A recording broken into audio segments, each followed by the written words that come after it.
கரூர் துயர சம்பவம் தொடர்பாக ஒவ்வொரு நாளும் ஒவ்வொரு கருத்துக்களை எதிர்க்கட்சியினர் தெரிவித்து வருகின்றனர். அந்த வகையில் விடுதலை சிறுத்தைகள் கட்சியின் தலைவர் தொல் திருமாவளவன் அவர்கள், தவிக தலைவர் விஜயை கைது செய்ய காவல்துறைக்கு பயமா? சட்டம் ஒழுங்கு பிரச்சனை ஏற்படும் என்று பயப்படுகிறீர்களா?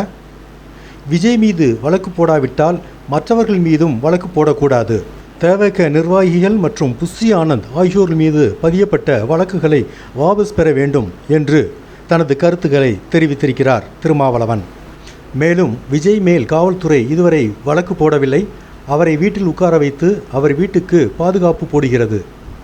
எனில் தமிழ்நாடு அரசுக்கும் விஜய்க்கும் அண்டர் கிரவுண்ட் டீலிங் இருக்கிறதா என்று கேள்வி எழுப்பியுள்ளார். திருமாவளவனின் இந்த கேள்விகளுக்கு உடனடியாக பதிலளித்துள்ள திமுக செய்தி தொடர்பாளர் TKS இளங்கோவன், விஜய் மீது இதுவரை நடவடிக்கை எடுக்காததால் திருமாவளவன் அப்படி பேசியுள்ளார்.